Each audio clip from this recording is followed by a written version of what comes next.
Friends, welcome to SAS exam. दोस्तों, आज अपने जिस टॉपिक पर चर्चा करने वाला हैं वो आपके एग्ज़ाम में शायद ही आए और इससे रिलेटेड क्वेश्चन भी शायद ही कभी पूछा जाए। लेकिन फ्रेंड्स, एक एम्प्लॉय होने के नाते, एक अवेयर एम्प्लॉय होने के नाते आपको जो आपके डिपार्टमेंट के बारे में जो रिक्रूटमेंट से रिलेटेड, प्रमोशन से रिलेटेड तो रूल पोजीशन जो है वो कम से कम आपको पता होनी चाहिए। इसीलिए ये टॉपिक मैंने कंसीडर किया है ताकि आपकी थोड़ी सी समझ बढ़े और चीज़ों के बारे में थोड़ी सी क्लैरिटी आए। ओके, जैसे हम पूछते रहते हैं किसी से कि सर ऑडिटर से सीनियर ऑडिटर 6 साल में बनेंगे, पहले 3 साल में बनते थे, तो ये कहाँ लिखा हुआ है, उसकी रूल पोजीशन क्या है। क्लर्क से ऑडिटर जब बनते हैं तो उसके लिए 13 साल लगेंगे। ओके, फीडर पोस्ट है तो उनको 8 साल लगेंगे। तो ये सब बातें क्या हमें रिटर्न में चाहिए होती है किसी की, क्योंकि आप 10 लोगों से पूछोगे तो वो 10 बातें आपको बताएंगे और उनके पास कोई भी रूल पोजीशन नहीं होती और वो सुनी सुनाई बात जब करते हैं तो फिर हम भी कंफ्यूज हो जाते हैं उन चीज़ों से लेके। तो आज हम अपने इस टॉपिक के अंदर अपनी सारी कन्फ्यूजन दूर करने वाले हैं और वीडियो थोड़ा सा लंबा हो सकता है दोस्तों, तो एंड तक वीडियो में बने रहिएगा, आपको बहुत सी चीज़ें इसमें सीखने को मिलेगी। ओके, तो सबसे पहले जो सब्जेक्ट है वो है recruitment rules in the defence account department. और फ्रेंड्स, ये जो लेटर नंबर से UO number AN 888201/2 RR recruitment rule miscellaneous dated 23/12/2019, ये आपको CGDA की वेबसाइट पर लेटर मिल जाएगा और इसमें 150 से 200 पेज की PDF है और उसमें से ये मैंने 8 से 10-12 पेज आपके लिए निकाले हैं जो अपने काम की बातें हैं। ओके, और ये पूरी PDF भी पढ़नी है तो आप मेरे को कमेंट सेक्शन में बता देना, ये भी आपको मैं फॉरवर्ड कर दूंगा टेलीग्राम ग्रुप में, हमारे PDF एसएएस एग्ज़ाम के अंदर। PDF एसएएस एग्ज़ाम अपना जो टेलीग्राम ग्रुप है उसके अंदर मैं आपको ये PDF भी डाल दूंगा अगर आपको और इसके बारे में देखना है। लेकिन मुझे नहीं लगता ये सारी चीज़ें आपको बताने के बाद वो PDF पढ़ने की ज़रूरत है, क्योंकि मेन सारी चीज़ें मैं इसमें इंक्लूड कर रहा हूँ। ओके दोस्तों, एक होता है गैजेट ऑफ इंडिया। अगर गैजेट ऑफ इंडिया के अंदर कोई भी रिक्रूटमेंट या अमेंडमेंट से रिलेटेड कोई भी नियम अगर आ जाता है तो उसको जो मिनिस्ट्री जो है, कंसर्न मिनिस्ट्री, उन रिक्रूटमेंट रूल्स को UO नंबर के द्वारा, अनऑफिशियल नंबर के द्वारा, इस एक लेटर नंबर से इसको डेटेड करके अपने डिपार्टमेंट के अंदर सर्कुलेट करती है ताकि वो डिपार्टमेंट अपने सारी जो चीज़ें हैं, सारे जो एप्लीकेशंस हैं उन रूल्स के अपडेट कर ले। ओके, तो आप देखिए दोस्तों, इसके बारे में आज अपने ऑडिटर, सीनियर ऑडिटर और क्लर्क कम टाइपिस्ट के बारे में चर्चा करेंगे।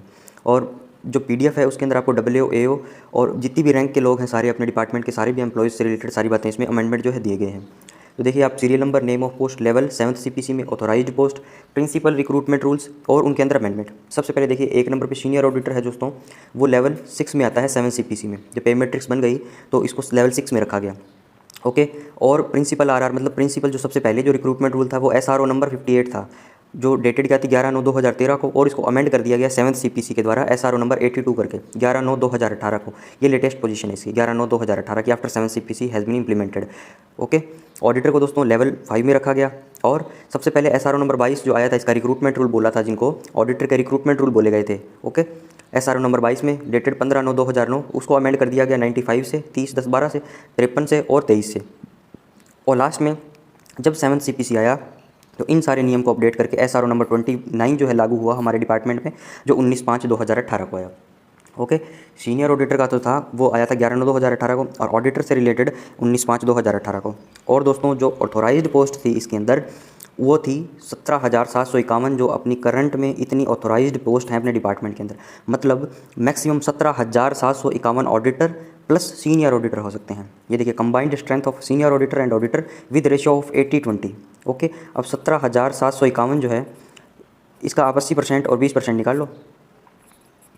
ओके, ये तो आप निकालने आते ही होगा, तो इतने तो सीनियर ऑडिटर मैक्सिमम रह सकते हैं और ऑडिटर जो है इसमें 20% रह सकते हैं। ओके, ये मैक्सिमम रेशियो है। आप भले ही इसको 75 करोगे तो ये 25 हो जाएगा, 25%, मतलब 17,751 को बांटना है और 80% से ज़्यादा भी एक भी सीनियर ऑडिटर नहीं होगा। ओके, 81% नहीं हो सकता। तो आगे चलिए दोस्तों, आगे देखिए फ्रेंड्स क्या है, क्लर्क कम टाइपिस्ट जो LDC हैं हमारे डिपार्टमेंट में, उनको लेवल 2 में रखा गया है और उनकी पोस्ट जो है 1808 है। ओके, और इनका जो सबसे पहले जो SRO आया था अमेंडमेंट, जो इनको रिक्रूटमेंट रूल थे वो 15/9/2009 के अंदर SRO 23 के द्वारा इनको अमेंड करके SRO 9 आया, जो 19/1/2011 में, इसी के अंदर थोड़ा अमेंडमेंट किया गया। और दोस्तों, जो 7th CPC जब आया तो उसको SRO नंबर 22 से डेटेड 12/4/2018 में इसको अमेंडमेंट करके फाइनल जो है रिक्रूटमेंट रूल हमने एक्सेप्ट किए। ओके, तो आप देख सकते हो अब बहुत से लोगों का डाउट दूर हो जाएगा, जैसे 17,751 जो है ऑडिटर और सीनियर ऑडिटर की पोस्ट हैं। ओके, जो LDC हैं, क्लर्क कम टाइपिस्ट जिनको बोलते हैं, इनकी 1808 पोस्टें हैं। तो अब बहुत से लोगों का डाउट रहता है कि सर MTS से जो क्लर्क का एग्ज़ाम होता है तो उसके अंदर जो अभी फ़िलहाल हुआ था तो उसके अंदर 69 लोगों को ही प्रमोशन दिया गया। तो ऐसा क्यों? क्योंकि दोस्तों जो LDC है वो उनकी पोस्ट ही ऑलरेडी 1808 है। ओके, तो इसलिए जो है इनकी इतनी वैकेंसी खाली नहीं होगी और ऑथराइज्ड पोस्ट से ज़्यादा तो आपका थोड़ी प्रमोशन कर सकते हैं। अब जो LDC हैं वो ऑडिटर बन जाएंगे जब ऑडिटर सीनियर ऑडिटर बन जाएंगे तो उसके अंदर फिर एमटीएस जो एग्ज़ाम पास कर रखा है जिन्होंने, उनकी टाइपिंग करवा के उनको एलडीसी बना देंगे। ओके, अब देखिए ऑडिटर से क्लर्क से ऑडिटर बनना ये क्यों ईजी है, क्योंकि इतनी पोस्ट है, इसका मान लो 20% भी निकाल लो तो ये भी बहुत हो जाएगा। ठीक है, 10% कितना होगा, 1775, 3400, 150, लगभग 3550 पोस्ट हो जाएगी। ओके, और फिर उसके अंदर रिक्रूटमेंट रूल के अंदर जाओगे तो उसका 10% आप निकालोगे तो 355, लगभग 400, 500, 600, 700 तक वो इनको रिक्रूटमेंट कर लिया जाता है। वो अपने आगे देखेंगे कितना परसेंट प्रमोशन से जाएंगे, कितना परसेंट रिक्रूटमेंट से होगा। ओके, तो वो सारी चीज़ें देखेंगे। तो सबसे पहले अपने देखते हैं दोस्तों गैजेट ऑफ इंडिया क्या होता है और एसआरओ की फुल फॉर्म क्या होती है। एसआरओ मैंने काफ़ी बार आपको बता दिया, लेकिन कन्फ्यूज़ हो रहे हो आप कि सर एसआरओ क्या होता है। तो दोस्तों जो गैजेट ऑफ इंडिया है वो है भारत का राजपत्र, इसको हिंदी में बोलते हैं। ये एक ऑथोराइज्ड लीगल डॉक्यूमेंट है गवर्नमेंट ऑफ इंडिया का। ठीक है, और कब पब्लिश होता है, ये पब्लिश होता है weekly by the department of publication. Okay, इसको डेली भी कर सकते हैं अगर बहुत ज़्यादा सेंसिटिव मैटर है और अपने को रूल्स जो हैं वो इमीडिएटली लागू करने हैं। ओके, जैसे कि बात कर, जैसे नोटबंदी हुई हमारे। ओके, तो मोदी साहब ने बोला कि भाई आज शाम से 6 बजे से लेकर 7 बजे से लेकर ये लीगल टेंडर नहीं होंगे, तो उन्होंने एक राजपत्र उसका निकाल दिया। ओके, तो वो दोस्तों लागू होने के बाद, उस पर राष्ट्रपति के सिग्नेचर होने के बाद वो दोस्तों ऑल ऑफ द इंडिया वो सारी चीज़ें लागू होगी। ओके, और दोस्तों राजपत्र के अंदर क्या होता है, ये गैजेट क्या प्रिंट करता है, official notes from the government के दोस्तों जो सरकारी पत्र हैं, जो ऑफिशियल नोट है, जो गवर्नमेंट इंफॉर्मेशन कन्वे करना चाहती है पब्लिक को अंदर। जैसे दोस्तों ये है 2 अपने गाड़ी के पहिए, गवर्नमेंट है, एक ही पब्लिक है। ठीक है, डेमोक्रेसी के अंदर ये 2 चीज़ें हैं, मान लो गवर्नमेंट को अपने कुछ ऑर्डर कन्वे करने हैं तो वो ऑफिशियल गैजेट निकालेगी, उसका गैजेट ऑफ इंडिया जिसको बोलते हैं। और दोस्तों ये जो है चीज़ें, ये हमारे जो पुराने जब राजा राज करते थे, एक राजा जो है अगर उसको प्रजा को कुछ भी इन्फॉर्मेशन कन्वे करनी थी तो वो एक राजपत्र निकालता था। जैसे वो आपने देखा होगा पुरानी मूवीज़ के अंदर, वो फोल्ड करके एक वो लेटर पैड सा फोल्ड करके उसको वो घोषणा कर दी जाती थी। तो उस प्रकार से उस टाइम पे वो चीज़ें करती थी, आजकल इसको इंटरनेट पे डाल देते हैं। ठीक है, आगे देखिए दोस्तों, ये समझ में आया आपको, गैजेट ऑफ इंडिया मतलब ऑफिशियल इन्फॉर्मेशन जो है गवर्नमेंट की वो पब्लिक को कन्वे करनी है। Okay, as well as government employees को, as well as central government, state government. ठीक है, जो भी आपके गवर्नमेंट एम्प्लॉय है। इसके आगे चलिए दोस्तों, क्या है, एसआरओ नंबर के बारे में पूछा गया। एसआरओ की फुल फॉर्म क्या है, स्टैट्यूटरी रूल्स एंड ऑर्डर्स, सांविधिक नियम व आदेश इसको बोलते हैं। ठीक है, हिंदी में क्या बोल दोगे इसको, नियम व आदेश ये बोल दोगे, इंग्लिश में क्या है, स्टैट्यूटरी रूल्स एंड ऑर्डर तो है ही। और सांविधिक जो है इसके सिनोनिम्स आपको याद रखने हैं, लीगल जो है इसका सिनोनिम है इंग्लिश में, या वैधानिक भी बोलते हैं इसको, या सांविधिक बोल दो। मेन तो सांविधिक नियम व आदेश बोल दो या वैधानिक नियम व आदेश, मतलब सरकारी जो है जो संविधान का पालन करते हैं। ओके, एक आपको इसके अंदर प्रेसिडेंट की जो दोस्तों पावर है वो 309 आर्टिकल की देखने को मिलेगी। आर्टिकल दोस्तों 309 में प्रेसिडेंट को पावर है रूल्स को अमेंड करने की। ओके, तो वो सारी चीज़ें अपने भी देखते हैं। तो दोस्तों आगे चलिए, वो अपने देखते हैं सीनियर ऑडिटर्स की बात करते हैं। सीनियर ऑडिटर है दोस्तों, ये पीडीएफ में आपको प्रॉब्लम नहीं हो इसलिए मैंने पीडीएफ का पेज नंबर भी लिख दिया। आप पीडीएफ के पेज नंबर 33 पे जब जाओगे तो आपको ये सारी बातें लिखी हुई मिल जाएगी। ओके, तो एसआरओ नंबर जो 58 है, डेटेड जो है 11/9/2013 को पब्लिश हुआ। स्टैट्यूटरी ऑर्डर्स रूल्स, और बार बार नहीं बोलूँगा मैं, एसआरओ ही बोलूँगा आपको। ठीक है, एसआरओ नंबर 58 जो है 2013 में पब्लिश हुआ। इसको बाद में अमेंड करके 11/9/2018 के द्वारा इसको अमेंडमेंट कर दिया गया। अब देखते हैं, थोड़ा सा बेसिक आइडिया लेते हैं कि जो गैजेट होता है उसके अंदर क्या क्या चीज़ें होती है। ओके, एक जो मान लो सीनियर ऑडिटर की पोस्ट है उससे रिलेटेड क्या क्या बातें दी गई है उसके अंदर, ये सारी बातें हमें पता होनी चाहिए। मान लो अभी जो है लेटेस्ट ये है अपने पास, मान लो कल को और ऑर्डर आ जाए, मान लो रिक्रूटमेंट रूल से रिलेटेड, तो हम उन चीज़ों को भी देख पाएँ, हमारी समझ इस स्तर की हो कि हम उन चीज़ों को भी ग्रास्प कर पाएँ, हम चीज़ों को पढ़ पाएँ। दोस्तों ऑफिशियल गैजेट को पढ़ना ही अपने आप में बहुत बड़ी बात है, क्योंकि इसके अंदर चीज़ें बहुत आगे पीछे दी होती है। ठीक है, पहले हिंदी में दिया होगा, फिर इंग्लिश में दिया होगा। ठीक है, तो उससे मैंने ये इन्फॉर्मेशन कंपाइल की है। देखिए आपको बहुत फायदा होने वाला है। अभी एसआरओ नंबर 58 जो है वो डेटेड 11/9/2013 को पब्लिश हुआ। इसके भाग सेकंड सेक्शन 4 यही अपने लिए जरूरी था। इसके अंदर क्या हुआ, एसआरओ इशूड किए गए मिनिस्ट्री ऑफ डिफेंस के द्वारा। ठीक है, गैजेट के अंदर पब्लिश हुआ तो वो एज ए अथॉरिटी हो गए डिपार्टमेंट के लिए कि भैया ये सरकार ने हमारे डिपार्टमेंट के अंदर चेंज कर दिए हैं हम डिपार्टमेंट के अंदर। तो एमओडी मिनिस्ट्री ऑफ डिफेंस के भी दोस्तों फाइनेंस डिवीजन न्यू दिल्ली ने 11/9/2013 को ये सारे जो है ऑर्डर इशू किए through CGDA। Okay, MoD finance ने लेटर निकाला, वो थ्रू CGDA सर्कुलेट करवा दिया सभी को।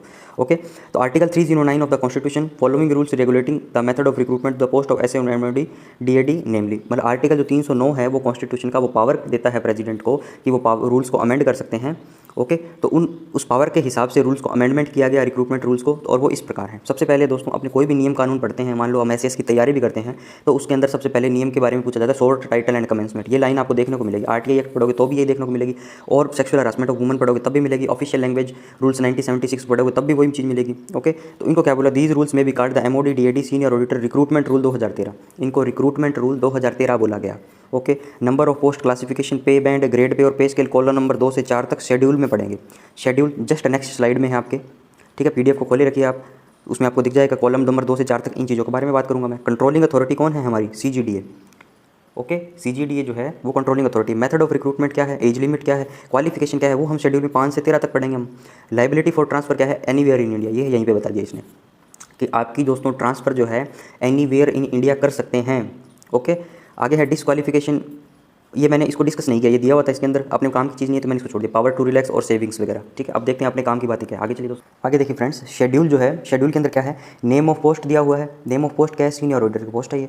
नंबर ऑफ पोस्ट कितनी है फ्रेंड्स, 17,751 है 2013 के हिसाब से, ठीक है। और स्टार मार्क दिया हुआ है, टर्म्स एंड कंडीशन लागू, ठीक है। जैसे आप कभी किसी शोरूम पर जाओ तो वहाँ देखते हैं by one get one free, इसमें थोड़ा सा एक स्टार लगा देंगे साइड में, इतना सा छोटा सा, ठीक है। उसमें लिख देंगे टर्म एंड कंडीशन लागू, 5,000 की शॉपिंग करने पे, 10,000 की शॉपिंग करने पे बाय वन गेट वन है, ठीक है। तो इसलिए ये भी चीज़ यहीं पे है, स्टार दे दिया कि subject to variation depend upon workload, ठीक है। ये कम भी हो सकती है, ऑथोराइज्ड इतनी है, नंबर ऑफ पोस्ट मैक्सिमम इतनी है, इसे कम भी कर सकते हैं, अगर वर्कलोड कम है तो डिपार्टमेंट कम कर देगा, ठीक है। टोटल पोस्ट है 17,751, ये ऑडिटर और सीनियर ऑडिटर बोथ की है, ये ओनली सीनियर ऑडिटर की नहीं है। टॉपिक हम सीनियर ऑडिटर पढ़ रहे हैं, लेकिन SRO number A58 we are discussing which related to the senior auditor post. But senior auditor और ऑडिटर दोस्तों एक ही बात है, ठीक है। उनको बस प्रमोट कर दिया गया सीनियर ऑडिटर पे, तो इनकी 80% जो है मैक्सिमम, वो दोस्तों वो मित्रों सीनियर ऑडिटर की होगी मैक्सिमम। ओके, 17,751 की मैक्सिमम सीनियर ऑडिटर हो सकती है, 80% इसकी वैकेंसी। आगे देखिए फ्रेंड्स, क्लासिफिकेशन के बारे में बात करेंगे। क्लासिफिकेशन क्या है, जनरल सिविल सर्विसेज के अंदर आता है। ग्रुप बी के अंदर नॉन गैजेटेड मिनिस्ट्रियल पोस्ट है। ओके, इस SRO 58 के हिसाब से पे बैंड और ग्रेड पे क्या है, पे बैंड 2 है इसमें, उस टाइम मतलब जो था 58 के अंदर ₹93 से 34,800 और ग्रेड पे था 4200। ओके, और जो 5, 6, 7 जो 8 थे ये अपने काम की नहीं थी, इसलिए मैंने छोड़ दी। और प्रोबेशन इसमें दोस्तों रहेगा 2 साल का। ओके, आगे देखिए इसमें, आगे फ्रेंड्स इसके अंदर मेथड ऑफ रिक्रूटमेंट है 10 नंबर पे, वेदर बाय डायरेक्ट रिक्रूटमेंट और बाय प्रमोशन और by deputation, absorption and percentage of the vacancy to be filled by various methods. इसके अंदर क्या है, ये पोस्ट कौन सी है, या तो डायरेक्ट रिक्रूटमेंट करते हैं या डेपुटेशन भी करते हैं। तो दोस्तों ये प्रमोशन से की जाती है, डायरेक्ट रिक्रूटमेंट इसमें नहीं होता है SSC के अंदर, एज वी ऑल नो। अब देखिए 11वें नंबर पॉइंट पे क्या है, in case of recruitment by promotion, अगर प्रमोशन करना है तो कितना साल होगा, ये चीज़ अपने मोस्ट इंपॉर्टेंट है, जिसके चक्कर में दुनिया घूमती रहती है। ओके, तो देखिए क्या है दोस्तों, प्रमोशन जो है, auditors in the scale of पे ऑफ ₹5200 से 20,200 प्लस ग्रेड पे 2800 इन पे बैंड 1। ओके, 5200 से 20,200 था उस टाइम, 2800 अब लेवल बना दिया, पे बैंड 1 विथ 6 साल की रेगुलर सर्विस पे in the grade rendered after appointment thereto on regular basis. Regular basis पे अगर हो जाएगा, आपने अगर ऑडिटर में 6 साल के लिए आपने इसमें सर्विस कंटिन्यू रेंडर कर दी तो आप सीनियर ऑडिटर बन जाओगे। ओके, अभी दोस्तों इसका अपनों केस चल रहा है। आप तो एक टेलीग्राम पे एक और ग्रुप है SA 44600, आप इसमें भी जाके जुड़ सकते हो, ठीक है दोस्तों। आपको अवेयर रहना पड़ेगा, आपकी लड़ाई जो है आपको खुद लड़नी पड़ेगी, आप किसी के भरोसे नहीं रह सकते, ठीक है। तो कम से कम आप ग्रुप में जुड़िए और उसके अंदर जो भी चीज़ें हैं वो उस पर आप देखिए, समझिए उसके बारे में, अपने भी बाद में डिस्कस करेंगे इसको, ठीक है। अब देखिए 12 नंबर जो पॉइंट है उसमें क्या है, departmental committee exist, what is composition. Departmental committee exist करती है तो कंपोजिशन क्या होगा। तो दोस्तों कंपोजिशन है तो ये अपने काम की नहीं थी तो मैंने इसमें नहीं लिया। UPSC का कंसल्टेशन चाहिए, नोट मतलब नहीं चाहिए इसके, सीनियर ऑडिटर के लिए आएगा।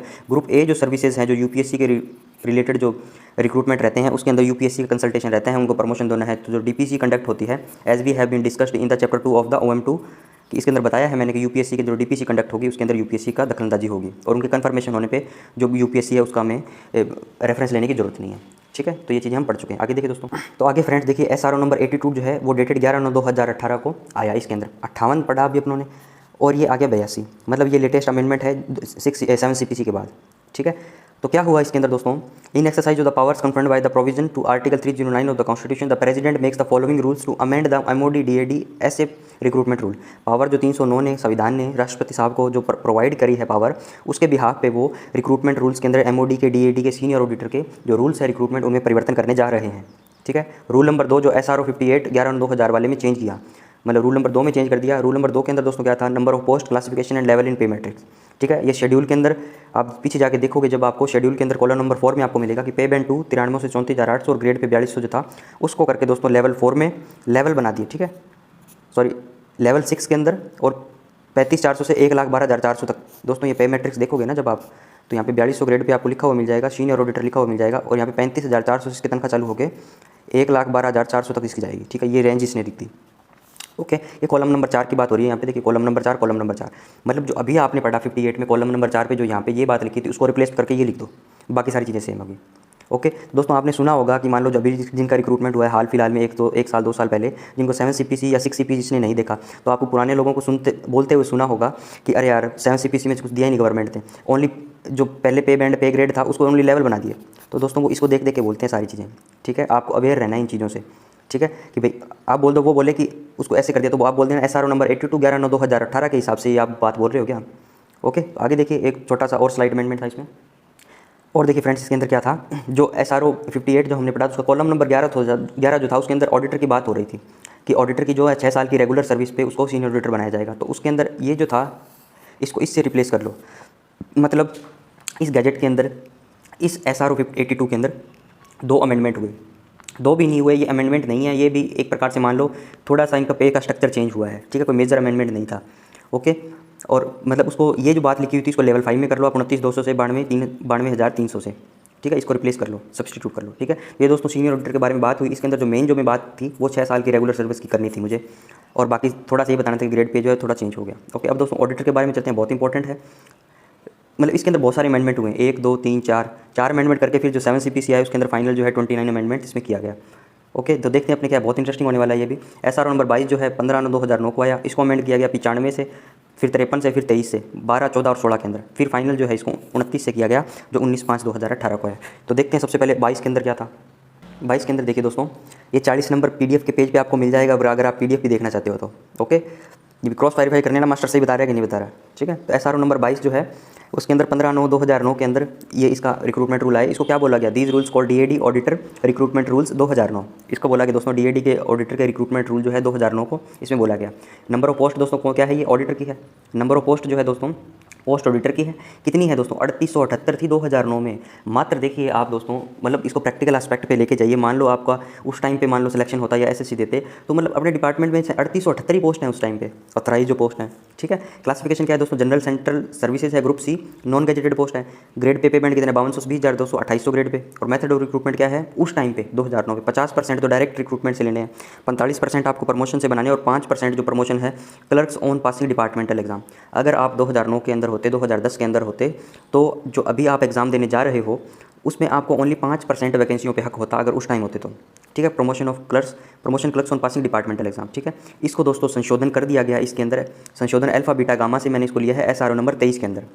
अभी चलेंगे तो वहाँ पे मैंने अल्फा बीटा गामा लिख दिया, ठीक है। तो इसको अपने अमेंड कर देंगे। आगे चलिए दोस्तों, प्रमोशन के द्वारा उस टाइम पे क्या था 2009 में, 45% प्रमोशन से क्लर्क कम टाइपिस्ट मिनिमम 3 साल की रेगुलर सर्विस पे, मतलब 45% जो प्रमोशन है वो क्लर्क के वो 3 साल की रेगुलर सर्विस पे करने थे उनको, ठीक है। अगर सीट्स खाली हैं उनकी आगे तो वो 3 साल की रेगुलर सर्विस होने के बाद उनको प्रमोशन कर देना है। और 5% जो प्रमोशन ऑफ क्लर्क जो थे वो 5 साल की मिनिमम सर्विस हो और वो डिपार्टमेंटल एग्जाम पास कर ले। मतलब एक तो कंडीशन ये लगा दी कि 5 साल की सर्विस आपको LDC में करनी है, दूसरा डिपार्टमेंट का एग्जाम पास कर लो तो आपको ऑडिटर बना दिया जाए। इसमें दोस्तों संशोधन कर दिया गया SRO नंबर 23 से, और उस पर वहाँ पे मैंने ये सिंबल लगाया है, ठीक है। आप किसी भी चीज़ पे एम करते हो तो ये सिंबल है, आपको एम करना है अपने SS एग्जामिनेशन पे। ओके, तो इसके लिए ये सिंबल मैंने इंक्लूड किया। मतलब SRO नंबर 23 के अंदर ये 2 इंक्लूड किए हैं। एक दोस्तों SRO नंबर 53 के अंदर एक और अमेंडमेंट हुआ, मतलब इसके अंदर नोट 3 जोड़ा गया। अभी नेक्स्ट स्लाइड में आपको बताऊंगा, वहाँ पे मैंने ये साइन लगाया शक्तिमान वाला, ठीक है। तो ये संशोधन कर दिया SRO नंबर 53 के द्वारा इसके अंदर। तो आपको फाइनल बात क्या समझ में आई, SRO नंबर 23 है जो उसके अंदर 1 2 3 अमेंडमेंट मैं देख लूँगा, और SRO नंबर 53 जो है वो देख लूँगा, तो मेरा जो करंट का जो सिनेरियो है वो मेरा सारा क्लियर हो जाएगा, ऑडिटर की पोस्ट से रिलेटेड सारी बातें, ठीक है। तो देखिए दोस्तों, चलते हैं आगे देखिए फ्रेंड्स, SRO नंबर 95 जो है वो आपको 43 नंबर पेज पे मिल जाएगा PDF के, और ये 30/10/2012 के अंदर आया। इनको क्या बोला गया, DAD ऑडिटर्स रिक्रूटमेंट रूल्स, ठीक है। इनको बोला गया रिक्रूटमेंट रूल 2012।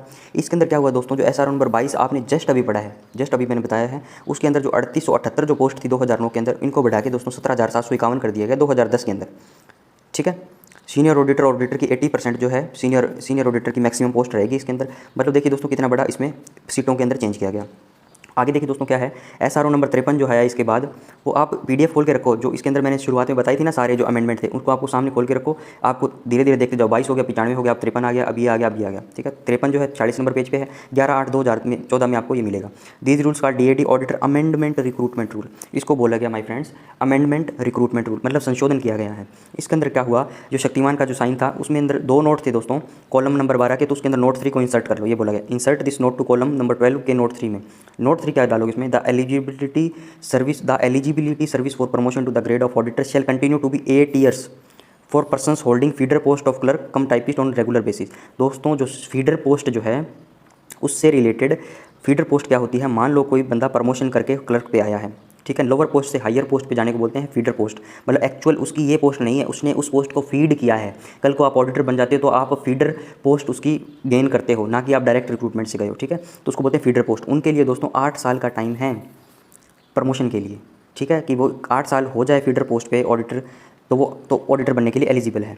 ओके, मतलब इसको नोट 3 को इसके अंदर इंसर्ट करना था, ठीक है दोस्तों। शक्तिमान की जगह उसको इंसर्ट कर लो। आगे चलिए दोस्तों, आगे क्या है फ्रेंड्स, देखिए जो SRO नंबर 23 जो है, जो 47 नंबर पेज PDF पे है, वो 3/5/2016 के अंदर है, ठीक है। इसके अंदर भी दोस्तों काफ़ी अमेंडमेंट किए गए। दीज रूल्स का DAD ऑडिटर सेकंड अमेंडमेंट, अभी क्या थे first amendment, recruitment rules 2016। Okay, इसके अंदर क्या हुआ, SRO नंबर जो 22 जो था, शुरू में अपने पढ़ा, वहाँ पे दोस्तों रिक्रूटमेंट रूल्स 2009 वो थे इन column number 11 sorry, para number 1, 2, 3 में भी अमेंडमेंट है। मतलब जो अल्फा बीटा गामा का जो साइन लगाया था मैंने, वहाँ पे 50%, 45% और 5% था। इसको 50 का 50 रखा, 45 को 40 करके, और इस 5 को 10 कर दिया, ठीक है। 50% डायरेक्ट रिक्रूटमेंट से आएंगे, उससे SSC से 40% को प्रमोशन देना है, ठीक है। और 10% जो है उनको प्रमोशन देना है जो ग्रेजुएट क्लर्क और ग्रेजुएट MTS जो हैं वो डिपार्टमेंटल एग्जाम पास कर ले। मतलब जो अभी आपके पास लेटेस्ट नोटिफिकेशन है, जो तैयारी कर रहे हैं बंदे, जो 2 जून को एग्जाम है ग्रेजुएट क्लर्क से लेकर ग्रेजुएट MTS तक, उसका जो नोटिफिकेशन आया है, तो दोस्तों उसके अंदर आपको साफ साफ लिखा हुआ मिल जाएगा कि 10 as per the 10% recruitment rules, ठीक है। उसके अंदर अथॉरिटी नहीं दी गई है, ठीक है, देनी चाहिए नहीं देनी चाहिए वो अलग मैटर है, लेकिन आप उसमें देख सकते हो कि जो 10% की बात करी हुई है वो यहाँ से ली गई है, ठीक है। SRO नंबर 23 के 3/5/2016 के, ठीक है। आगे चलते दोस्तों, इसी SRO नंबर जो 22 जो है उसके अंदर अमेंडमेंट एक और किया गया, इसके कॉलम नंबर 12 के अंदर पैरा 1 और पैरा 2 के अंदर, ठीक है। क्या क्या अमेंडमेंट किया गया दोस्तों, ये देखिए 40% by promotion, 40% by promotion from amongst clerk who have rendered a minimum 13 year service, regular service in the grade, ठीक है। ये कितना था दोस्तों, 45% था वहाँ पे। ओके, ये दोस्तों वहाँ पे 45 था और 3 साल की रेगुलर सर्विस उसमें लिखा हुआ था, लेकिन इसमें अमेंडमेंट करके दोस्तों कॉलम नंबर 12 के पैरा नंबर 1 और 2 के अंदर उसको रिप्लेस कर दिया। दोस्तों ये साइन देख लीजिए, वहाँ पे लगाया हुआ है दोनों के ऊपर, उसको उसकी जगह इसको फिट कर लेंगे अपने।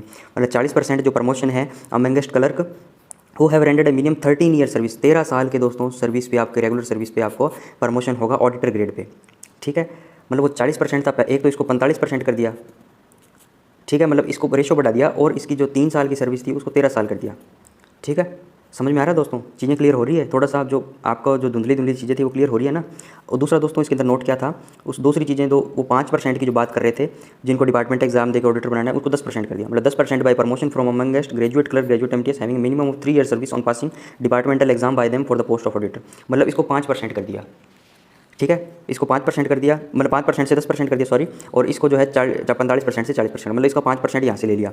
मतलब आपको करंट में 10% जो है डिपार्टमेंटल एग्जाम अगर पास कर लिया तो आप प्रमोशन के लिए एलिजिबल हो, ठीक है दोस्तों।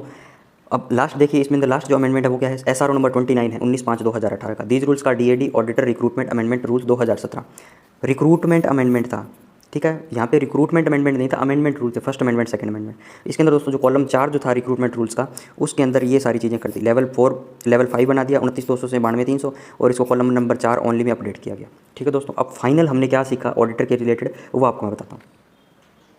अब देखिए दोस्तों, जो फाइनल अपने पास डेटा जो निकल के आया है वो आपको मैं थोड़ा सा कंपाइल करके बताता हूँ। थोड़ी चीज़ें कन्फ्यूजन होगी आपके लिए, ठीक है। पहली बार पढ़ते तो ये कन्फ्यूजन कर देता है, ठीक है। तो लास्ट में दोस्तों जो अपने में करंट की जो पोजीशन है वो ये है, हमारे जो डिपार्टमेंट में जो ऑडिटर की जो पोस्ट है, ऑडिटर प्लस सीनियर ऑडिटर की कंबाइंड पोस्ट जो है 17,751 है, ठीक है। इसमें 80% आपके सीनियर ऑडिटर होंगे, 20% जो है ऑडिटर होंगे।